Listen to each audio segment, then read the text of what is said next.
On TV, on radio, and on your smartphone. This is Talk TV. I'm Piers Morgan, Uncensored. Tonight, Labour leader Sir Keir Starmer tells his top team the public doesn't care about woke issues. Is he right? Spoiler alert, I don't think he is, but we'll debate it.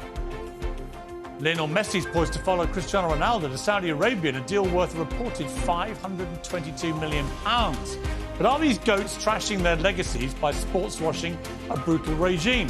I don't think so, but we'll debate it. Plus, as the once feared US Navy SEALs appoint a drag queen as their ambassador, should forces be ferocious, not fabulous? I'll ask the Navy SEAL who killed bin Laden.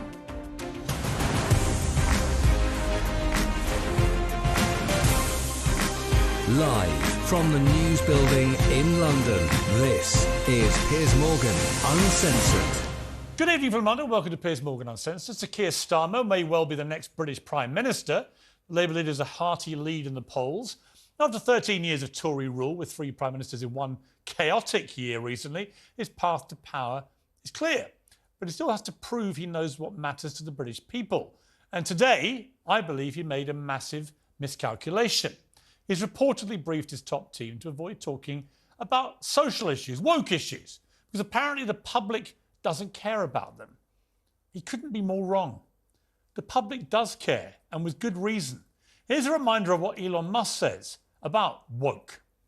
It is a prevalent mind virus and arguably one of the biggest threats to modern civilization. You should explain why you don't think it's hyperbole to say things like it's pushing civilization towards suicide. First of all, what is the woke mind virus? And if we don't deal with this, nothing else can get done. Tell me why you think that.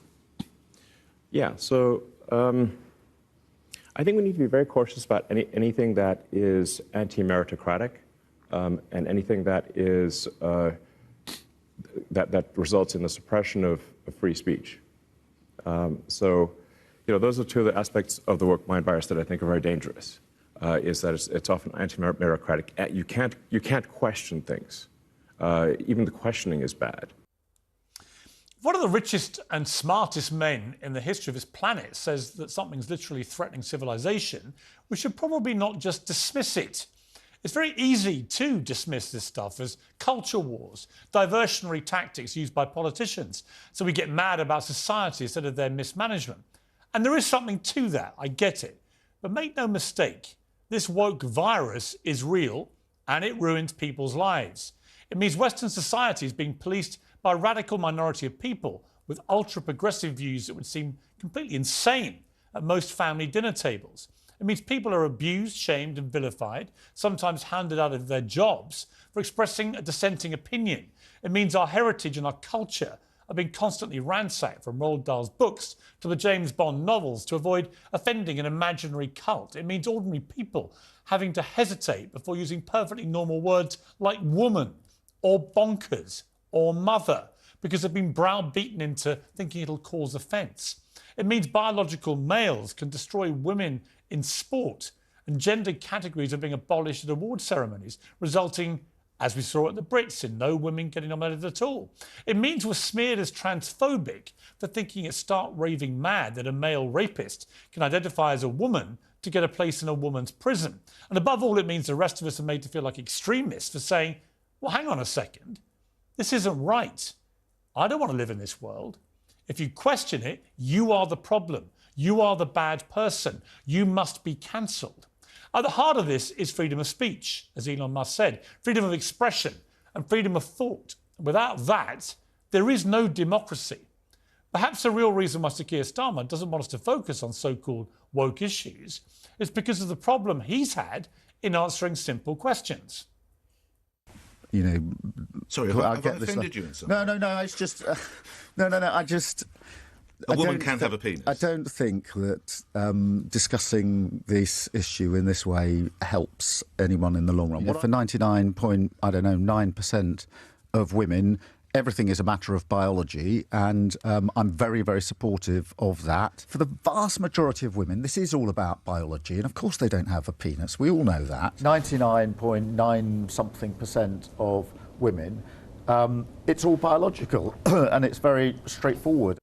What's that percentage again? How many women have penises again, Sakir? So far this year, I've interviewed the Prime Ministers of Britain, Israel, Australia. I went to the Ukraine to interview President Zelensky. I interviewed former US President Donald Trump. I've interviewed other US presidential candidates for 2024. The one person I've not interviewed is Sir Keir Starmer or any of his senior shadow cabinet ministers. What are they scared of? The Labour Party is based 2.8 miles away from his studio. Its front benchers have an open invitation to come on to debate all of this stuff, as well as their plans for running the country. But so far, they've repeatedly rejected all invitations. If you want to run the country, they should really stop ducking interviews, because the last guy that ran the country, he ducked interviews. Let me take a little reminder, a trip down memory lane of what Boris Johnson did when I tried to get an interview with him. Mr. Johnson, while you have 5 minutes, you're live on Good Morning Britain. Could you talk to Piers and Susanna for me? I'll be with you in a second. Yeah, I have an earpiece here in my hand, ready to go. Right, he's been taken inside, into the freezer. He's gone into the fridge. There's a bunker. It's very heroic work, mate. So far, isn't it? That was heroic work. He ran into a fridge to avoid... He never came out. We never saw him again. Ran into a fridge, shut the door. Boris Johnson, a coward, ultimately, just didn't want to face tough questions. I don't think Keir Starmer's a coward. I don't think his shadow cabinet are cowards. For some reason, they don't want to come on and talk about this stuff. And now they say the public doesn't care. Trust me, the public cares. I'm joined by the author and broadcaster Jenny Kleeman, Talk TV's political editor Kate McCann, and Talk TV presenter Richard Seifel. Welcome to all of you. A lot of views here, but let me start with the politics of this, Kate, because this is quite a bold statement by Keir Starmer. It follows the local elections. On the face of it, a big win for Labour, a big loss for the Tories. But most of the maths around it say that if that was replicated in a general election, Labour would have to form a coalition, which would not be ideal for them. So it's not a home run anyway. This issue of wokery, of all these social issues, of the culture wars, why has he decided that he's going to go out and say none of it matters? I think this is two things. I think this is Keir Starmer trying to assert some authority and project some confidence, which is why he keeps saying things like, we are on course to win the next general election, when you're right, actually. These local election results don't show that. They show he could form the largest party, he could form a coalition, but he's definitely not on course to win the next general election. So I think a little bit of it is about confidence. He wants to show, I'm on top of it, I'm not going to be led by the agenda, I'm going to lead it. But I think there's some fascinating polling behind this, because most people now, according to YouGov, do recognise what woke means. They know what woke issues are. They understand the terminology. They understand what it means to them. And I think one of the things you said in your introduction about heritage and culture is really important here, because for a lot of people, they may not identify what matters to them as a woke issue, but it is about their culture. It's about their heritage. It's about history. And actually, they care deeply about those things. Now, if you frame it, you see, if you say, would you care more about cost of living crisis or the woke issues, given that stark choice, I can imagine people say, well, obviously right now, the money. But actually, it goes a lot deeper than that. Yeah, it does. And that's why I think it's a really interesting political move here, because I think he's wrong. You know, when I interviewed Rishi Sunak, and actually, more interestingly than that, when I asked him what's a woman, he said an adult human female. I interviewed Anthony Albanese, who's the Prime Minister of Australia. He's a progressive from the left, diehard. And he said immediately an adult female, because in Australia, which is a pretty progressive country now, even in Australia, they've had this backlash now to politicians not saying simple biological facts like that. So it's an interesting play that Starmer, who's our Albanese, has decided this is the way to go. I think what Sir Keir Starmer feels he needs to do, everything about what he's doing right now is in stages. He's a stages man. You know, the first stage was the local elections, prove we can do it okay, throw off the shackles of the left wing of the party, isolate Corbyn, Diane Abbott too, okay, fine, that's the next stage. what trying to say that woke issues don't matter is about is trying to neutralise a problem that he very much still has to tackle. And you saw in those clips there from Sir Keir Starmer, 99.9% of people, women don't have a penis. Well, that's problematic. It's still not clear enough for some people. And actually, that's going to dog him through this leadership campaign if, as we expect, some in the Conservative Party intend very much to put those particular issues front and centre. And Richard, I mean, the problem he's going to have is that they're going to bring up people like Rosie Duffield and other Labour politicians who've been really shamed and vilified for defending basic biology. Completely. And what it shows is that actually he's completely out of touch with his core, very socially conservative northern heartlands that he has to win over big time if he is going to get a majority. And he's nowhere near it.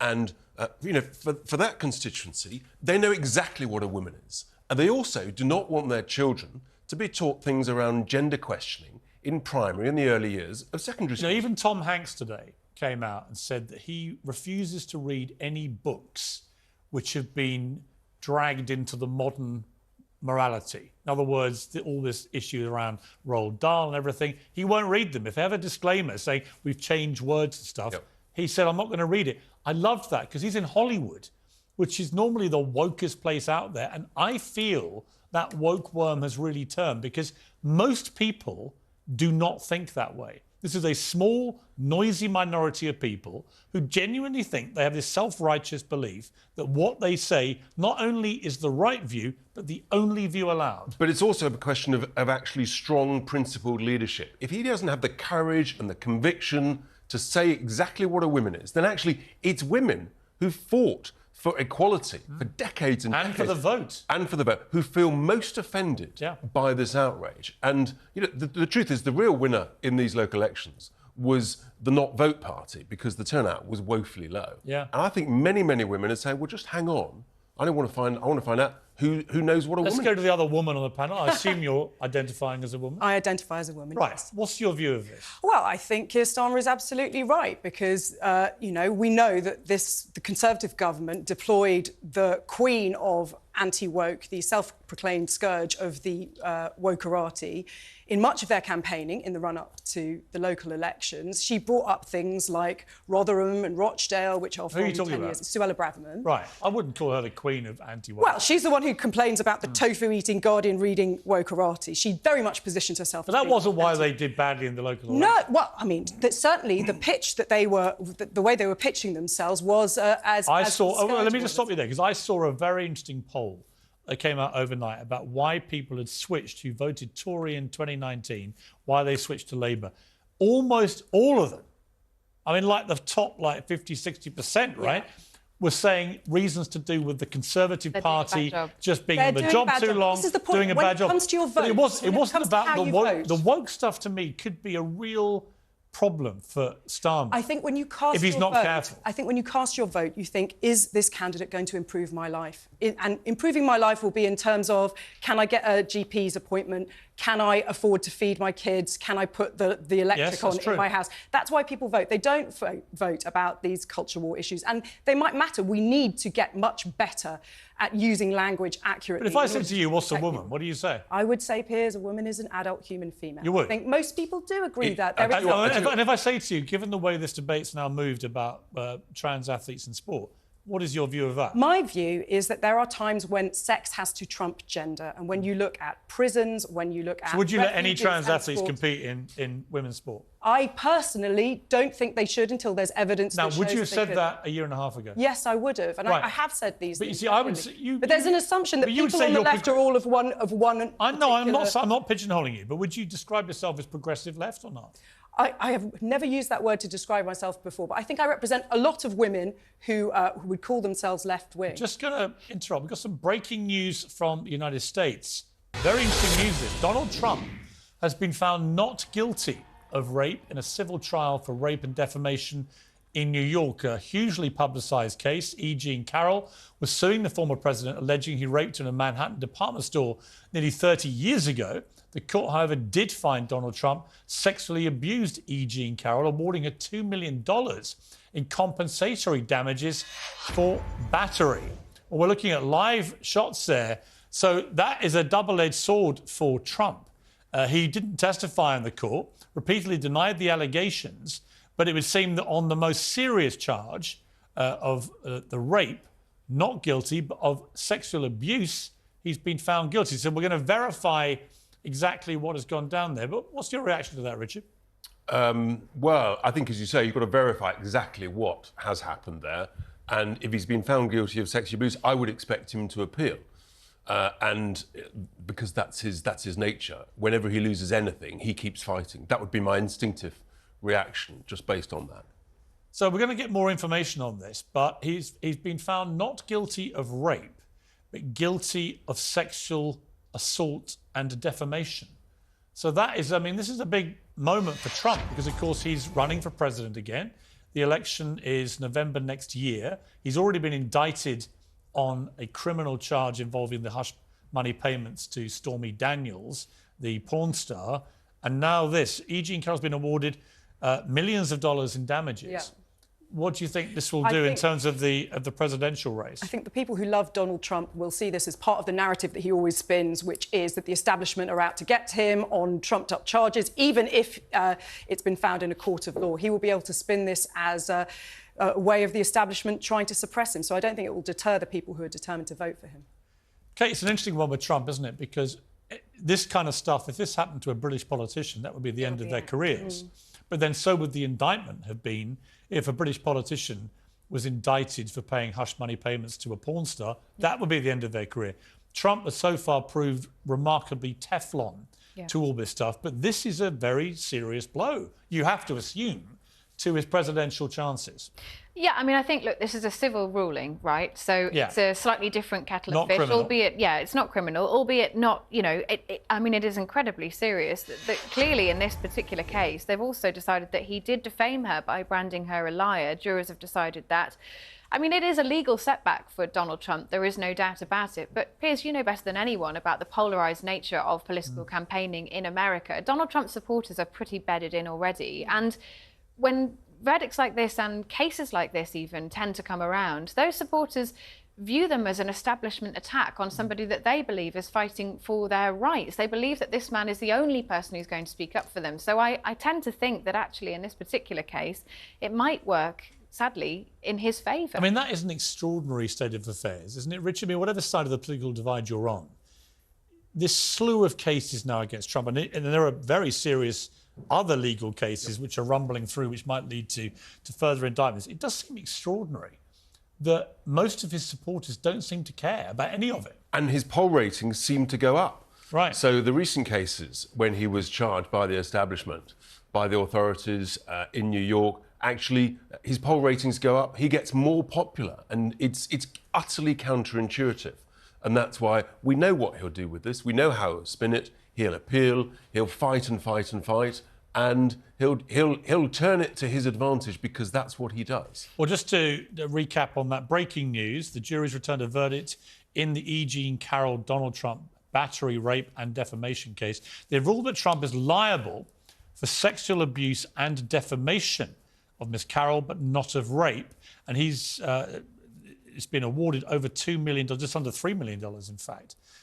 So a loss, really, for Trump in totality, although he has been found not guilty of the most serious charge, and that should be noted. But a big breaking news development in America, and we'll come back to that later in the show. Well, let's take a break. Thank you very much indeed to my stellar pack. Let's take a break. Uncensored next. Following in Ronaldo's footsteps is Lionel Messi, risking his reputation by becoming the latest footballer to take a huge contract in Saudi Arabia. We'll debate this next.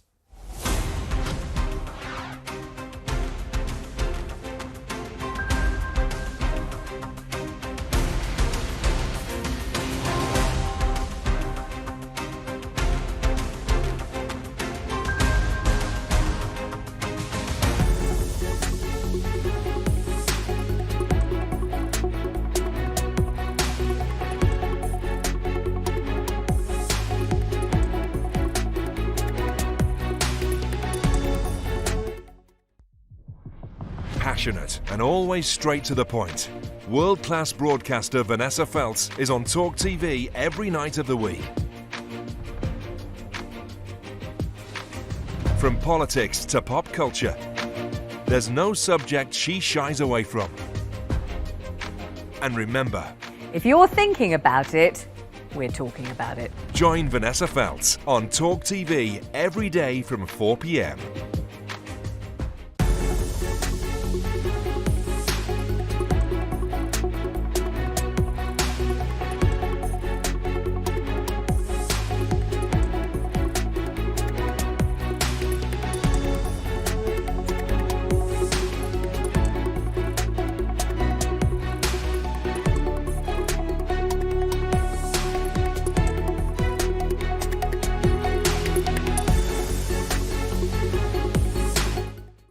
He's back, and he's uncensored.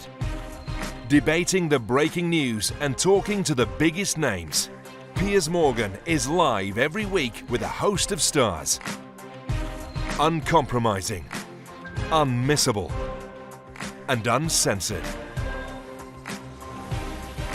And remember, if you're thinking it, we're talking about it. Piers Morgan, Uncensored, Monday to Thursday at 8 p.m. on Talk TV.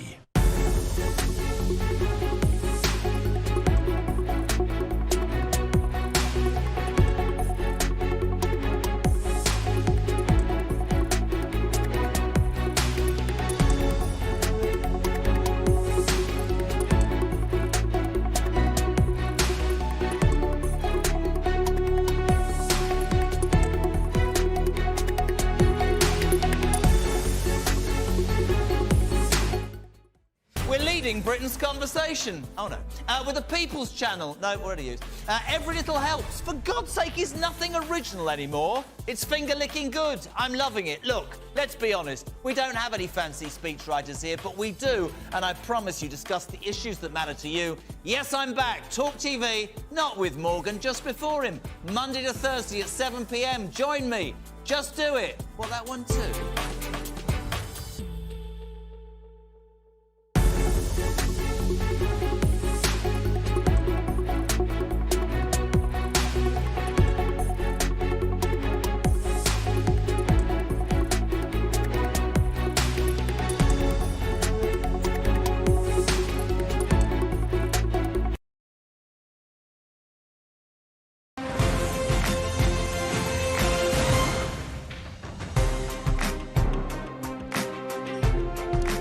Welcome back. Cristiano Ronaldo is pillar for joining Saudi Arabia's Al Nassr team in the biggest money deal in football history. He'd sold out, they said. At worst, he trashed his legacy by sports washing the brutal Saudi regime. Lionel Messi, we were assured, would never do that. Well, now it looks like Messi, his closest rival in the greatest of all-time contest, although I think Ronaldo edges him, will be following him to the Desert Kingdom. Reports suggest the World Cup winner is about to sign a £500 million deal with the rival team Al Hilal. So are these legends sports washing a brutal regime, or are they just banking the bumper payday they deserve after stunning careers and doing what many footballers have done, going and playing in a different country at the twilight end of their football lives? Joining me now is the boxing promoter Frank Warren, and by the human rights lawyer and former managing director of Leeds United, David Haig. Well, welcome to both of you. Frank, it's a very emotive issue, this. I remember when Ronaldo, obviously I remember it because I'd done the interview which led to him going there, but I interviewed Cristiano, that's why he left United, ends up going to Saudi Arabia. A lot of Messi fans mocking this, now probably having to eat their words, because it looks like Messi may be following Ronaldo because the money is simply stratospherically higher than these guys could get anywhere else in the world at this stage in their careers. Are they doing anything morally wrong? No, I don't think so. I think if you, first of all, you've got to look at the situation that, you know, last year our elected government and the Prime Minister who was elected at the time, Boris Johnson, if you remember when there was all the oil prices were shooting up very high, he went over to Saudi to try and do a deal for oil for us. You know, we have companies over here in the UK who trade on a daily basis, providing arms, aeroplanes, cars, everything to Saudi. So a sportsman who has a very short lifespan, or in his career, you can't blame them at the end of the day for going there. You know, it's a question of their morals. And again, you go back to the 60s. I can remember all the English players going to South Africa, and when the apartheid was going on, lots of them were going there. Yeah. Well, David Haig, my issue with this whole sports washing debate, and we had all this over the World Cup in Qatar, it's just the stinking hypocrisy, whichever way you look. Everyone who puts on their moral halo, including, by the way, our country, which last time I checked illegally invaded Iraq in 2003. What right do we have, frankly, to cast moral aspersions on other countries and players taking their business there, given that we let them play here when we did something like that? Well, good evening, Piers. I mean, I certainly agree with you. There is an awful lot of human rights hypocrisy in football as well. When you look at how we deal with, for instance, Russians owning football clubs at the moment compared to Gulf dictatorships, and that's something that you see. And I agree with Frank when he says you can't blame people like Lionel Messi for going to these countries. But as a human rights lawyer, of course, I mean, I would want them to use the fact that they are going there to help improve the human rights records in those countries and cast a spotlight on the human rights abuses, of which there are many. But do you not think that people like Ronaldo and Messi, because of their global fame, and they're two of the most followed people on social media in the world, Ronaldo's number one, and I think Messi's number two on Instagram, that just by going there and living there and playing sport there, they cast an unbelievable light on these countries. We saw that with Qatar. And so, in a way, just by being there, these guys, with their profile, they do go quite a long way to highlighting other issues, don't they? They do. I mean, that's I think one of the benefits that you get from players going to countries like this, and from what we saw in the Qatar World Cup. But I think that's a smaller one. You've also got to, I think, look at the fact that the people that are being abused in Saudi and other countries, and how they feel. Because at the end of the day, we can debate this. Is Lionel Messi's football worth $500 million for a couple of years? That's not a commercial decision in terms of a football commercial decision. It's a decision by Saudi to effectively sports wash their human rights abuses. Well, actually, you see, I take issue with that because I know a lot about the Ronaldo deal and everything. I don't really think that's what they're paying for. They're paying to grow football in Saudi, which we know from the Qatar World Cup how well a lot of football in that region is now going. Teams like Morocco and others. They want to grow Saudi football to make them proper world players. I really don't think that their main reason for doing this and paying these guys all this money is to sports wash their regime or to somehow improve the world's view of their human rights. I think it's simply they want to make Saudi and other countries in the Middle East top of the world for putting on sport. I think it's absolutely true. Yeah. Let me bring in Frank. Yeah, Frank, you answer that one. Yeah, sorry. I feel that's right. It's not just football. I mean, they've invested very heavily in golf, Formula One, WWE. They've had boxing there, various sports, and it's all investment. I mean, to get someone to go there, you're going to have to pay them a premium at this stage until it becomes a destination. And that's a fact of life. But for example, the Formula One has paid off, hasn't it? They've got the whole world's eyes are on that, on big boxing events and so forth. Yeah, and I just think that from a golf, which is right, and from a pure football point of view, Frank, the Qatar World Cup, Saudi Arabia beat the world champions Argentina in the World Cup. They were the only team to do so. So there's no doubt that the quality of football, I know from Cristiano in Saudi, he's been very impressed by the general quality of the football there. And the fans are really fanatical. And I come back to this issue I have with the hypocrisy. Once you put morality at the centre stage of where people can ply their trade in sport, well, where do you end up going? I mean, seriously, where do you end up going? I mean, David, you're a gay man. And you've done a lot of good work in that area in terms of LGBT rights and so on. I think it was something like a quarter of all the teams in the World Cup finals came from countries which ban homosexuality, for example. Do you not have any tournaments in Africa, for example, at all, because of their record in individual countries on gay rights? In other words, it's complicated. It's not as easy as it may seem to people sitting here in England. Yeah, no, I agree with that. I think, like as I said at the start, you've got considerable human rights hypocrisy, and I don't think it's not possible, and it's perhaps not the right thing to do to try and regulate individual players going to, for their retirement, whatever it may be, to whatever country. You're never going to be able to do that. There'll be more people doing it. There'll be more players. But there are areas in sports washing that we can regulate. And we saw recently with the Premier League introducing what they said would be new laws and new regulations on the owners and directors test to stamp out dictators and despots buying into English football. I think there's something that we can actually try and improve the situation. Should nations like Saudi be able to buy football clubs? You will have, but to counter that, you will have people in the Middle East who say that all the American owners buying into the Premier League, well, what's the difference? I say they illegally invaded Iraq like the UK did. They've done other stuff which they believe abuses human rights, as they think the UK has as well. It depends where you are in the world as to how you view these things. When I was in Qatar, I was really struck by how angry they were about all the hypocrisy about human rights. Not to defend their own issues. They just said, well, who's actually pointing the finger at us who's so morally pure? I think that's the issue that you've got, and even how do you judge? And the Football League, the Premier League in England have said that they're going to decide whether or not someone is a human rights abuser on the basis of them being on our equivalent of the Magnitsky sanction list, and then you look at who's on it, and there's effectively no one that perhaps should be. So it's a very difficult thing to say who is a human rights abuser and who isn't, who's the judge and jury of that. So whether you look at sports washing in terms of buying football clubs or players going to these countries, it's very, very difficult. But one would hope that people that have a platform, I had a platform at Leeds and I tried to improve, inclusivity and diversity and LGBT rights in football 10 years ago. And one would hope, but that's a personal thing, that people like Messi and Ronaldo would use their platform to do that. And that's down to them. You're never going to be able to force them to do that or not. Before I let you go, Frank, go on. I was saying also, you look at the demographic of Saudi Arabia, I think it's nearly 60% of the population are under the age of 40. Yeah. So you've got a younger generation there. And the fact these guys are going there, they're opening their eyes up to what is happening. And obviously, as you say, Ronaldo, Messi and many other people are quite tolerant in their views. And hopefully that will reflect in the future. I think that is a really significant point. Honestly, I do. I think these guys aren't going to change their views from what I've seen so far. Their views are very well known. They're all shared on Instagram every day. So the fact they're over there shining a light on it could work both ways, actually.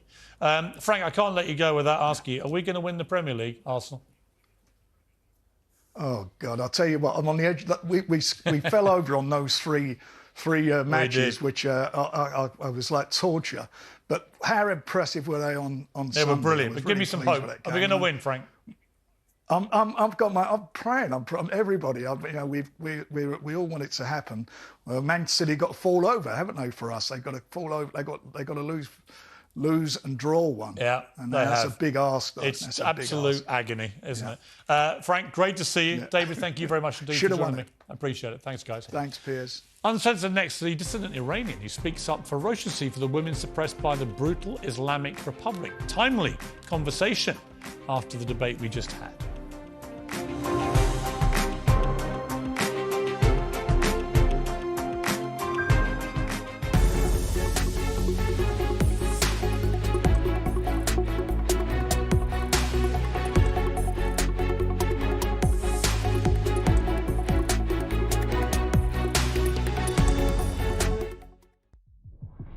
Passionate and always straight to the point.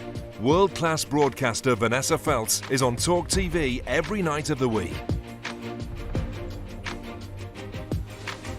From politics to pop culture, there's no subject she shies away from. And remember, if you're thinking about it, we're talking about it. Join Vanessa Feltz on Talk TV every day from 4 p.m.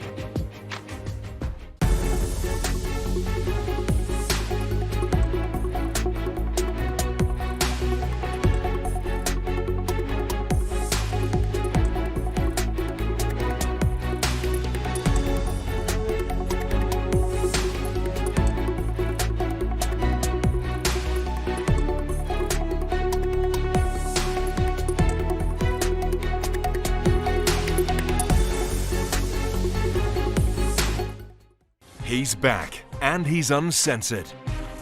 Debating the breaking news and talking to the biggest names. Piers Morgan is live every week with a host of stars. uncompromising, unmissable, and uncensored. And remember, if you're thinking it, we're talking about it. Piers Morgan, Uncensored, Monday to Thursday at 8 p.m. on Talk TV.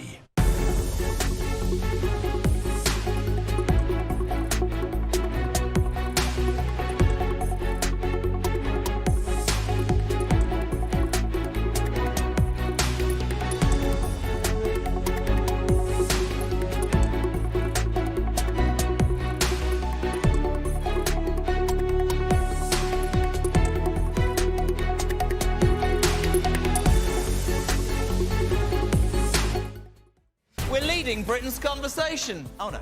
With the People's Channel. No, already used. Every little helps. For God's sake, is nothing original anymore. It's finger-licking good. I'm loving it. Look, let's be honest. We don't have any fancy speechwriters here, but we do, and I promise you, discuss the issues that matter to you. Yes, I'm back. Talk TV, not with Morgan, just before him. Monday to Thursday at 7 p.m. Join me. Just do it. Well, that one too.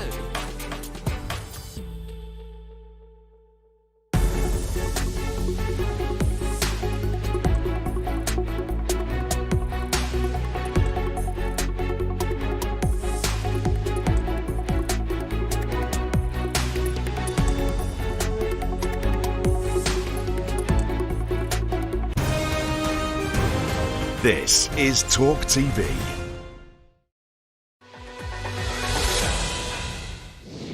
Let's bring you some more on the big breaking news from America in the last few minutes. Donald Trump, former president of the United States, has been found guilty of sexually abusing and defaming E. Jean Carroll, awarding her a total of $5 million against Trump in damages in a civil trial in New York. The federal jury found the former president not guilty of rape, but they acknowledged that Trump had abused her and had defamed her by calling her a liar. This followed an incident in a Manhattan department store nearly 30 years ago. Well, I'm joined now by Randy Zellin, who's a lawyer from America, a criminal defense attorney. So, Randy, your reaction to this breaking news about Donald Trump? You can't spin this one. I don't care who you are. That's like saying, oh, great news, great job. I was acquitted of murder in the first degree, but convicted of murder in the second degree. Spin it any way you want. Okay, great. He didn't rape her. He still forcibly, intentionally, willfully, sexually abused her. Put his hands on her and sexual parts. He was found liable. And then the defamation, that's, hey, you lied about saying that this never happened. You said something that wasn't true. $5 million may not mean anything to him, but reputation-wise, his base may stay, but everyone else headed for the hills.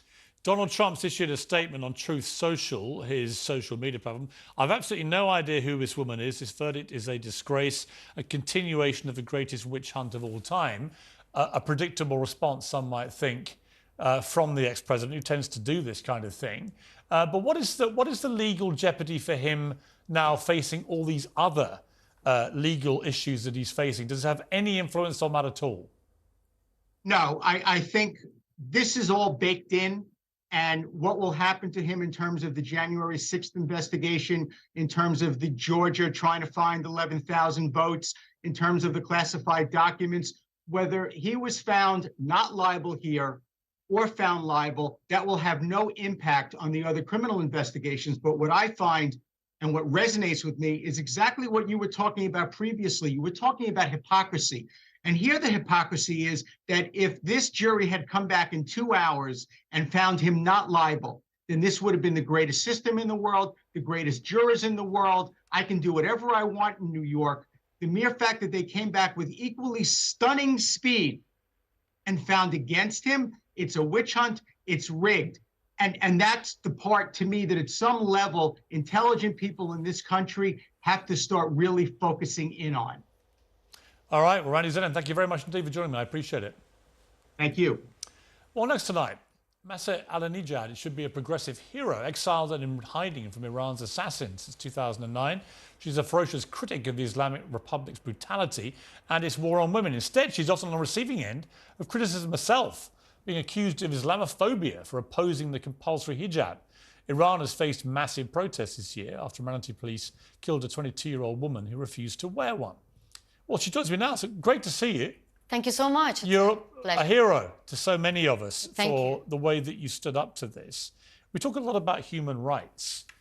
There's very few places in the world where there is a bigger assault on human rights and women's rights than Iran right now. We just woke up with the news of executions. I mean, there was a little girl, which I just published a video of her on my Twitter account. She was begging the Islamic Republic officials in Iran not to execute her father. What happened? They did. 2 young men got executed for the crime of criticizing Islam and Prophet Muhammad. And then they call me Islamophobic? Come on. As a woman who grew up under Sharia law, that showing my hair is a crime can get me killed, I had the right to be scared of Sharia laws, to be scared of Islamic Republic.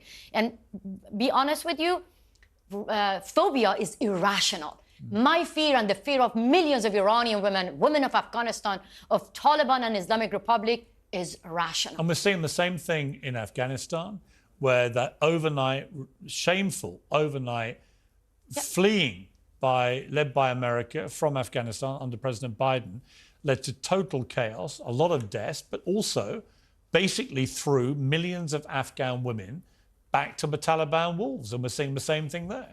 My heart is broken because I see that now the news about women of Afghanistan being fade out, the news about the women-led revolution in Iran being fade out, and people think that everything is over. But women are in front line and chanting women life, freedom. They want to overthrow a gender apartheid regime. I was actually talking to people here in the UK, and I wanted to get the public opinion, the attention of British women and men that think about it. A day that women are being kicked out from a stadium. Women get killed for showing their hair, getting arrested and raped for singing, for dancing. What would be the reaction of the rest of the world?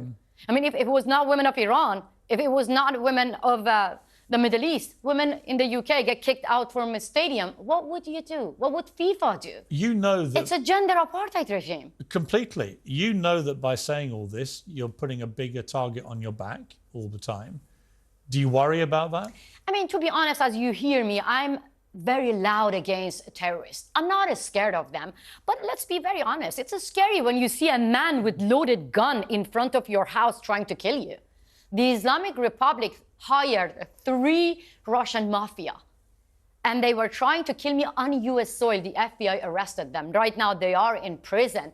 But it's scary, but at the same time, I'm not carrying any weapon. I'm only 45 kilos. That actually shows you that the Islamic Republic, they are scared of me and millions of women like me. I think they are. Yeah. I think they are. And I feel that Iranian women, they're beginning to realize their own power, perhaps, collectively. Yes. I mean, Iranian women, they are my heroes. Thank you so much for calling me hero. But my heroes are in Iran. Actually, they know that. They're facing guns and bullets. Some of them get shot in their eyes. They're blinded. But they say that you can take our life, you can take our eyes, you can take our bodies, but not our hope. We are here to end this regime. What more should the West be doing, particularly maybe Western women, perhaps? That's a good question. That's a very good question, and that's why I am here, to meet with the members of parliament here in London and inform them about what's going on in Iran. It's not about us trying to just save ourselves.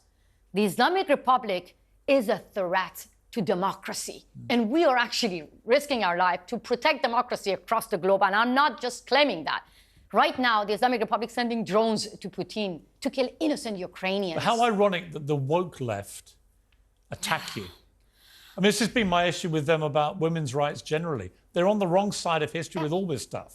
I mean, I still have hope that I can actually convince them that this is the right time, that you have to support us.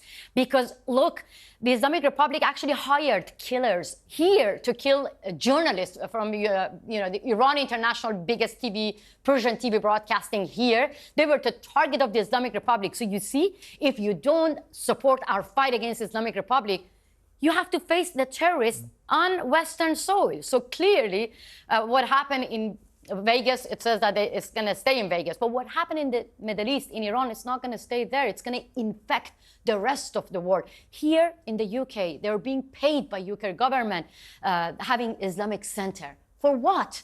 Let me be very clear with you. British people are like British weather. They're not predictable. But the Islamic Republic officials, they are predictable. They are here not to express themselves. They are here to expand their ideology, to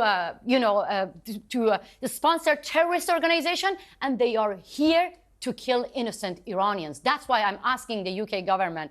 I hope I can meet with the UK Prime Minister as well. Rishi Sunak, yeah. Maybe the king, to convince them that this is the time that my people are risking their lives to protect democracy everywhere. You're an incredibly courageous lady. It's great to have you in here. Your passion rings through and your courage rings through. I hope people are listening and watching. Thank you. I appreciate it. I hope one day I'm going to invite you to my beautiful country, Iran. I would love that. I know it's a beautiful country. Thank you so much. It's good to see you. Thank you very much indeed. Pleasure for hosting.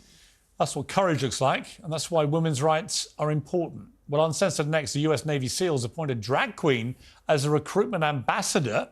Cue a rather strong reaction from perhaps the most famous Navy SEAL of all, the man who killed Osama bin Laden, who joins me next.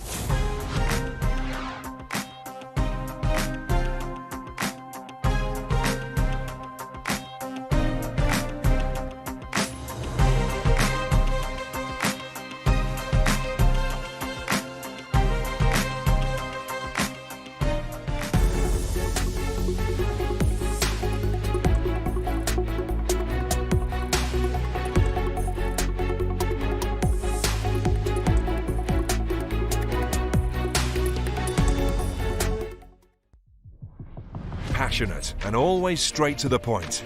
World-class broadcaster Vanessa Feltz is on Talk TV every night of the week. From politics to pop culture, there's no subject she shies away from. And remember, if you're thinking about it, we're talking about it. Join Vanessa Feltz on Talk TV every day from 4 p.m.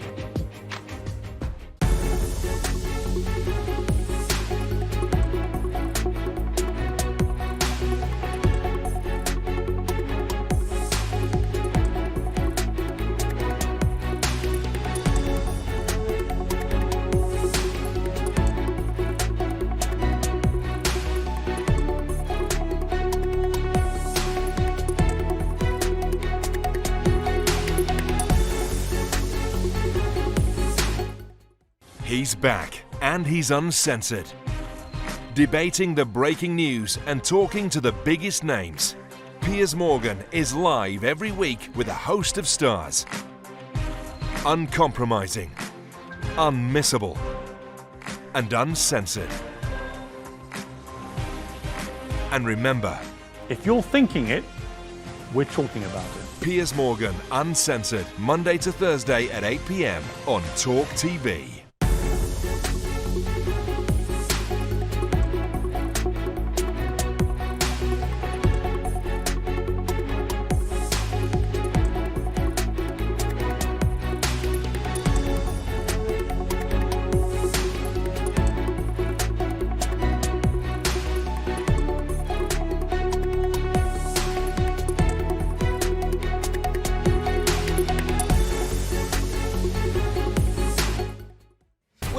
Britain's conversation. Oh no. With the People's Channel. No, what do you use? Every little helps. For God's sake, is nothing original anymore. It's finger-licking good. I'm loving it. Look, let's be honest. We don't have any fancy speechwriters here, but we do, and I promise you, discuss the issues that matter to you. Yes, I'm back. Talk TV, not with Morgan, just before him. Monday to Thursday at 7 p.m. Join me. Just do it. Well, that one too.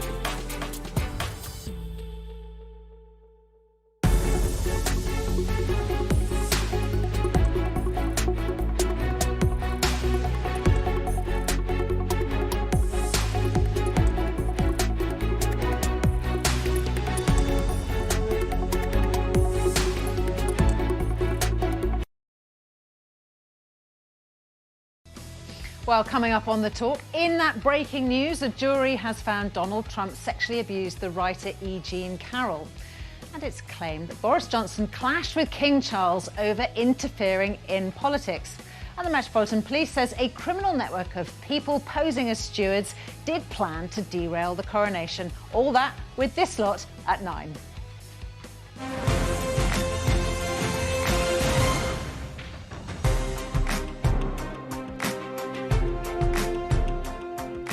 Welcome back. It's the appointment no one saw coming. Yeoman second-class Joshua Kelly, also known as drag queen Harpy Daniels, announced on TikTok he would be a digital ambassador for the US Navy SEALs. He was one of several diverse faces chosen to reach a wide range of potential candidates, the Navy said, as it seeks to recruit more Gen Z servicemen and servicewomen and apparently service them.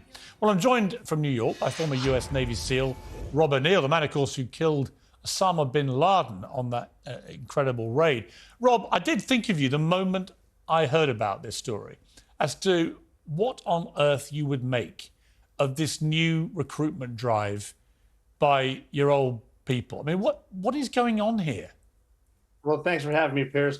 I don't know what's going on here. It's, for some reason, they like to go woke with a lot, excuse me, a lot of different places. And the woke move is not working at all. I'm all about freedom. And if people want to do what they want, do it behind closed doors, even out to sea. If the guys want to have a drag show, my first question would be, where's the chief's mess and who made this decision? But if they want to do it, you know, what goes on at sea stays at sea. However, using for an enlisted sailor, enlisted soldier should not be famous in the first place. You shouldn't really be on social media, certainly not be advertising for the Navy on a Chinese espionage site, which is TikTok. And what we're supposed to be doing is projecting alliance solidarity, forward defense, and deterrence. And to have a drag queen, that's not going to deter the Chinese who are actually trying to globally take over. And to me, this is just part of a long-standing scheme that goes way back to the USSR, where they're trying to demoralize our make something not normal just so that we think it's normal, and then they can also Rob, this follows, of course, the furore over the Bud Light campaign using Dylan Mulvaney, the trans influencer who until very recently identified as male. Again, massive backlash against Bud Light. In fact, I think sales down 25% or something. You can't help thinking this will have the exact opposite effect that the Navy hope it will. Why would people watch this, the right people for the Navy SEALs, and think that's what I want to join? I don't get it. They won't. They won't. Bud Light didn't realize who their audience was. And again, not that there's anything wrong with what's going on, but you're going to lose your audience. And the people who aren't being heard right here are the men and women who are now serving in the military, and the young men and women who might potentially join that maybe won't because of stuff like this. There's a cutoff in leadership where they're making a decision based on what a politician wants them to make so that they can get a job later, and the politician's happy. And the news media, for the majority, won't cover it because it's not the woke leftist thing to do. I mean, like I said, I'm all about freedom. Do what you want, but we need the military is not there for a lot of this command climate. How are you feeling today? Nonsense. It's supposed to be are you ready for war today? Because you should be. And when we need to go, we go. And then all the other nonsense, which comes with after the war, is down to the diplomats. They're using the military for the wrong reasons. This is the wrong way to recruit. And I talk to people in the military. I travel the country. I travel the world. And it's not just scientific polls that I listen to. I'm getting the pulse of the people, and a majority of people don't want this for that reason. Not that there's not a place for it. This certainly isn't it. You know, we began this show, you may not have seen this, but we began this show because the Labour Party leader here, who's tipped to be the next Prime Minister, the way the polls are going, has announced that he doesn't think the public care about woke issues. This is the kind of thing that I'm talking about when I say they absolutely do, because I can't imagine many people watching this tonight are not going to watch this story and think this is wokery gone completely bonkers. Yeah, it certainly is. There's, like I said, there's a time and place for everything. But even with like liberal issues, they're being hijacked by leftists because they're going so far to the left that it doesn't even make sense anymore. It becomes so partisan that they're making decisions that don't need to be made. They're one of the things they're doing is they're talking themselves into losing, as opposed to just sometimes the simplest answer is right in front of your face. There's nothing wrong with making a simple answer. And the simple answer, the way to recruit young men, especially in this country, is with the United States Marine and a flaming sword fighting the dragon. That's the people you want in the military. I mean, not that we don't want everyone. And again, I don't want to be, exclude anybody. But when we took 23 of the most highly qualified men on the mission to kill bin Laden, not one of us cared what the other's sexual identity was. Right. We cared if are their guns loaded, are their batteries fresh, and if I get shot, can you carry me back to my family? That's all we care about. We're keeping it simple. Not what do you do on the weekend to entertain yourself behind closed doors? It doesn't matter. It's not important. Stop making it an issue. Yeah, it's just, are you good enough, right? Are you good enough to do your job and potentially save the people you're with from getting killed? I mean, that seems to me to be the criteria to be a Navy SEAL. Hey, I know that's the reason I got picked. It wasn't because I was the smartest guy in the room. I just happened, you can point me in the right direction and tell me who the bad guy is, and hopefully I shoot the right person. I was smart enough to do that. We can leave the other stuff to other people, but do your job, do it right, and then come home. You know, I was thinking of you the other night. I was watching Zero Dark 30, of course, about the bin Laden raid. And then a week earlier, I watched Captain Phillips, and I also watched with my son's Lone Survivor. And I suddenly remembered that you were on all three of those missions. I watched those movies, you know, and enjoyed them as entertainment. What the hell is it like for you to watch these movies when you were actually on all of them? Lone Survivor was actually on today, just an hour ago, and I was watching part of it. A great movie, great acting. The only complaint is they couldn't find mountains that were actually steep enough for the actor to jump off of, what these heroes actually did. And you can't explain the heat that's there and what it's like to have an enemy trying to kill you. And then Captain Phillips, you know, leaving your daughter's classroom on your birthday, jumping into the Indian Ocean 16 hours later than rescuing Richard Phillips on Easter Sunday. And then, Zero Dark 30, that's just proof that there's one big team. The woman that found bin Laden was a woman, an actual tough woman that found bin Laden. If you want to recruit, use her. If you want to get an awesome female operator, watch that movie. Try to be like Maya, the character. Great movies, all. There wasn't enough time to tell all the stories, but yeah, it is funny. I'm just proof that wherever you are, be there, and anything can happen in your life. Did you ever meet that lady Maya for the real one? Yeah, I met her. I met her the first day. She was the one that said, the reason you're here is because this is as close as we've ever been to Osama bin Laden. We did the mission. I saw her a few months later in a bar in New York over a beer, and I said, hey, how was all the blowback? And she said, I didn't even get a parking spot. You guys, real heroes. Rob, it's great to talk to you. Thank you so much. The old phrase, go woke, go broke. At some point, they're going to realize it's actually true. Right? At some point, they're going to prove themselves right. Yeah, exactly. Rob, great to see you. All the best. Thanks, Gary. Anytime. That's it from us tonight. What are you up to? Keep it uncensored. I'm sure Rob O'Neill does. That's it. Good night.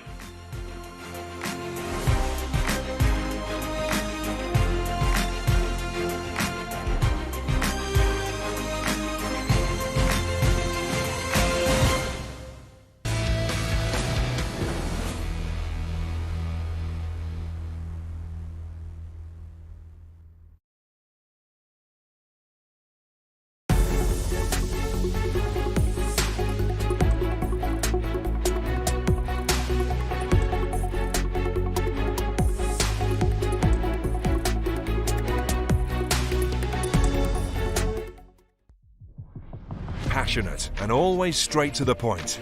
World-class broadcaster Vanessa Feltz is on Talk TV every night of the week.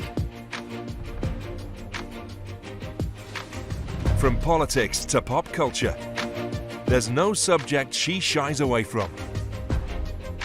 And remember, if you're thinking about it, we're talking about it. Join Vanessa Feltz on Talk TV every day from 4 p.m.